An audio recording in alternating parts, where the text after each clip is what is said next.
Hola, ¿cómo están todos? Disfrutando de este último día del mes de junio, dispuestos a meternos en lo más crudo del invierno, pero dispuestos a pasarla bien, por supuesto.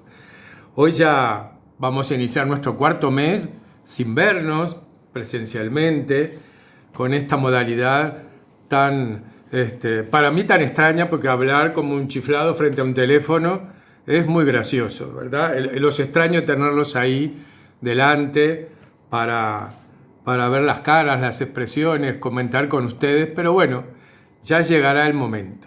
Mientras tanto, vamos a seguir con lo nuestro. Recordarán que la semana pasada empezamos un poco a bajar a tierra, a las costumbres cotidianas, a lo que hacían todas las generaciones de nuestros antepasados a inicios del siglo XX, para disfrutar de su tiempo de descanso, de su tiempo de ocio.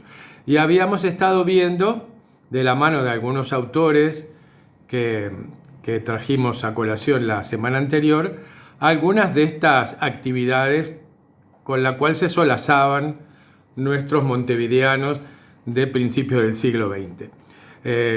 Hoy yo voy a seguir con ese tema porque a mí me gusta mucho hacerles llegar la voz en vivo y en directo de estos autores, más allá del comentario que uno pueda hacer, porque esto simplemente es compartir vivencias que muchos de nosotros las conocemos o por nuestros padres o por nuestros abuelos, porque obviamente doy por supuesto que todos nosotros somos muy jovencitos y no vivimos nada de esto que aparece en estos libros de historia. Hoy todavía no nos vamos a meter con el cine, como les decía la semana anterior, porque hay dos o tres cositas más que quiero compartir primero. El inicio del siglo XX fue un inicio auspicioso, ¿verdad? Se abría como un siglo de maravillas. El ser humano había visto a mitad del siglo anterior, del siglo XIX, aparecer la posibilidad de fijar en imagen todo el mundo que nos rodeaba y a nosotros mismos, a través primero del daguerrotipo y luego de la fotografía. Había visto a fines de ese siglo e inicios del siglo XX, acá llegó muy tempranamente, en 1905, si no tengo mala idea, la posibilidad de ver su imagen en movimiento, cosa que era absolutamente asombroso. Con el nacimiento del cine, el siglo XX nos iba a meter en una vorágine de imágenes, de música, de voces, hasta ahora impensadas para cualquier ser humano. Y también no solo la imagen en movimiento, que recordarán que hasta fines de la segunda década del siglo eran mudas y por lo tanto estaban acompañadas de música, sino que también nos llegaba por otros medios las voces de nuestros contemporáneos, a través del éter, a través de algo mágico en el cual nosotros prendíamos una perillita de un aparato y aparece alguien hablándonos. La radio fue prácticamente uno de los enormes inventos de ese siglo, o que vivió su surgimiento y su consolidación en ese siglo. Y nosotros tenemos claro también que aún hoy, en pleno siglo XXI, la radio nos acompaña durante una gran cantidad de horas de nuestra vida.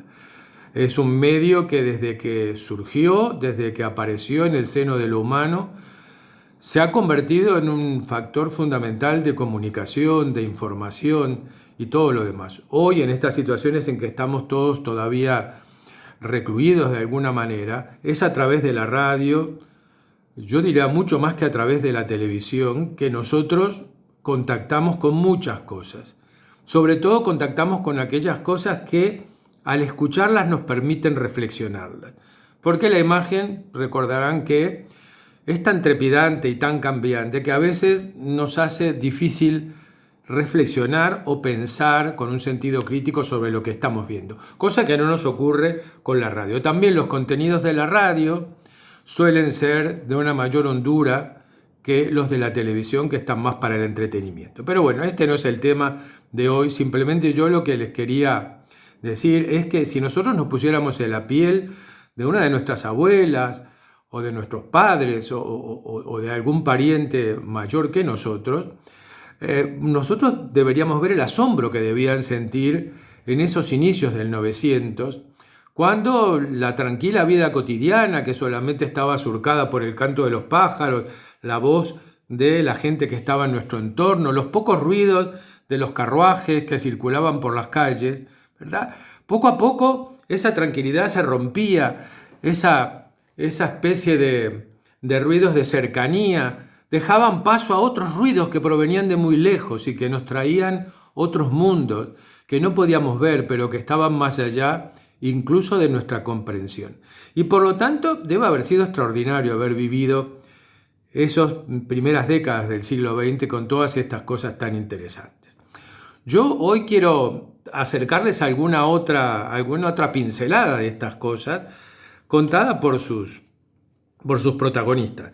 Voy a volver a un textito de Josefina Lerena Acevedo de Blixen, porque aparte ella escribe con una pluma que es encantadora y realmente poética. Y ella, les voy a leer una pequeña página donde se refiere a la música, a las veladas artísticas. Recordarán que nosotros vimos la semana pasada, de la pluma de ella, la costumbre de las visitas, ¿verdad? Cómo las visitas se introdujeron dentro de la vida social de los uruguayos para convertirse en la piedra angular de la sociabilidad de esos tiempos. Y hoy vamos a ver cómo también en esa sociabilidad, en esa utilización del tiempo libre que tenían las familias, se introducen también los temas de la música, del teatro, de muchas de estas cosas, a la cual en una pequeña página que ella le llama las veladas artísticas y que voy a pasar a leérselas. Dice: Montevideo tenía hábitos y gustos de aldea y sin embargo recibió entonces a grandes figuras del arte. La proximidad con Buenos Aires fue decisiva a este efecto. Sin embargo, lejos estaba entonces de tener una cultura musical seria. La gente se detenía complacida a oír los pianitos de las limosnas, callejeros, que daban lástima al corazón y a los oídos. Apenas existían las graciosas cajas de música con 2 o 3 versiones que resultaban como juguetes. Era la hora en que el mundo no poseía aún las radios, las que han popularizado la música, llevándola a todos los ámbitos civilizados, de norte a sur, de oeste a este. Solo se tenían fonógrafos de voces estridentes con espantosas cornetas amplificadoras. Cierto es que todas las mujeres estudiaban piano, pero muy pocas interpretaban con talento y sentimiento a los grandes maestros de la música. ¿Acaso no había verdadera inclinación hacia el arte? ¿Acaso éste se tomaba como un deber y se llegaba a poseer la técnica desconociendo el espíritu? ¿Cómo de ese origen incipiente se despertó la vocación musical del 900? Es difícil responder a eso con precisión, pero la verdad es que la ciudad recibió casi arrobada las más puras manifestaciones del arte. ¿Puede pensarse en una sociedad inculta pero sensible? Porque la verdad es que luego se consideró que nuestro público era entusiasta y entendido, uno de los más cultos y entendidos de América, y quizá el más de todos. ¿Es que había faltado hasta entonces la experiencia musical? Sea lo que fuere, lo cierto es que en la última década del siglo pasado, es decir, que se refiere del siglo XIX, algunos compositores uruguayos empezaron también a crear obras de aliento. Luis Zambucetti fundaba el Instituto Verdi y poco después Camillo Giucci, el discípulo de Franz Liszt, creaba el conservatorio, al que puso el nombre de su maestro. Y así, en el 900, llegaron a existir a la vez 5 conservatorios, caso realmente insólito. Pero fueron sin duda los grandes músicos extranjeros los que interesaron y hasta apasionaron. La ópera, sobre todo, pareció al público el sumum del arte. Los tenores, los barítonos fueron sus ídolos y se colocó en pedestales a las sopranos. Montevideo recibió electrizado a Salvini, a Adelina Patti, aquella que sin orgullo tal vez decía: una bella voz es un don de Dios. Eva Tetrazzini fue muy aplaudida. Luego la francesa Ariclé Darclé, y el arpista italiano Félix Lévano. También recibieron palmas María Barrientos, Gali Curci, Tita Ruffo, Caruso, Scialapin, Anselmi. Y entre las voces uruguayas se destacó la de José Auxilia. Religiosamente se escuchaba Verdi, que tal vez fuera el más admirado en ese momento, aunque también lo eran sin duda Donizetti, Puccini, Bizet. Se obligaba a repetir todos los finales de acto de Aida, de Manon, de Tosca, de Rigoletto, del Barbero de Sevilla y de otras óperas más. Pero fue Toscanini quien a principios de siglo maravilló con su maestría inigualable, dirigiendo algunos dramas musicales de Wagner, aunque este ya había sido escuchado pocos años antes en la versión de Roberto Estaño y Adelina Patti. Wagner, quizá no bien entendido todavía, fue sin embargo un impacto. No se había apagado todavía el estruendo provocado por Toscanini cuando se presentaron ante nuestro público Saint-Saëns y poco después Puccini. Entretanto, los creadores uruguayos realizaban obras de destaque. Fabini en Bélgica obtenía el primer premio de violín en el Conservatorio de Bruselas y poco después componía sus tristes. Zambucetti triunfaba en Milán con su oratorio San Francisco de Asís. Brocqua componía su ópera Tabaré y León Rivero desarrollaba asimismo su destacada obra de creador de mucho mérito. Montevideo tenía salones, un poco a la manera de aquellos franceses de los siglos XVII, XVIII y XIX, o de los españoles. Allí se recitaba, se ejecutaba buena música, se conversaba espiritualmente. Algunos de esos salones, en los que se encontraban los representantes de la intelectualidad y de las altas esferas sociales, deben ser recordados. Así, por ejemplo, fueron importantes, por la calidad de quienes a ellos concurrieron, el de Rosa Carril de Fernández y Medina, dama distinguida, pero también tan buena cantante que la misma Adelina Patti quedó impresionada cuando la escuchó. Otro salón no menos brillante era el de Bernabela Herrera de Herrera y Reisig, también buena cantante. Y asimismo sería injusto no recordar el salón de los Yucci y el de Matilde Regalía de Rosen. La música resultó, pues, en los salones uno de los motivos estéticos de más interés. Sin embargo, el teatro se fue poco a poco posesionando del público, y las veladas del mes de agosto fueron consideradas como la culminación de la temporada invernal. El Solís, con sus palcos color marfil recamados de oro, con los cortinados, las paredes, los sillones y las alfombras de un rojo renacentista, era el marco de aquellas noches en las que los hombres vestían de impecable frac, la pechera blanca y el cuello palomita, los diplomáticos se llevaban sus palmas de oro, los militares sus vistosos uniformes oscuros con oro y rojo, y las mujeres se presentaban de baile, llevando vestidos que eran como nubes de tules rosas, de tules celestes, o apretados vestidos que parecían vainas de luces, enteramente cubiertos de lentejuelas de oro, o rojas, o azules, o negras, así como enormes segrets en la cabeza. Los segrets eran esos adornos que con metal y plumas normalmente daban un aire sofisticado a las damas de entonces. Y los anteojos se detenían en la escena, pero tanto como en esta, en la sala, que era como un torneo de belleza, en el que se destacaban dos hermosísimas figuras de entonces, una rubia, María Echeverri, y la otra moreno, Socorrito Martínez. Pero ¿podría olvidarse la ciudad el acontecimiento que fue la presencia de Eleonora Duse, cuando como una ráfaga de belleza maravillosa, de expresión sublime de arte, pasó por sus teatros? Era una mujer notable y una artista genial, de quien D'Annunzio, en un momento de desbordante entusiasmo y antes de traicionarla, dijera que cada movimiento suyo destruía una obra de arte. Las mujeres trataban de copiar sus movimientos, así como sus vestidos, y los hombres aplaudían sus palabras y su encanto. Y también pasó por Montevideo Sarah Bernhardt, la divina Sara, como se la llamara en París, la artista que consagraba a los dramaturgos, a Bourget, a Bernstein, a Bataille, a Rostand. La artista impuso a este último con su obra L'Aiglon, audazmente para entonces, pues vistió de oficial austríaco como lo hacía el hijo de Napoleón, llevando el uniforme blanco, la casaca con alamares de oro, las botas negras y el cinto azul.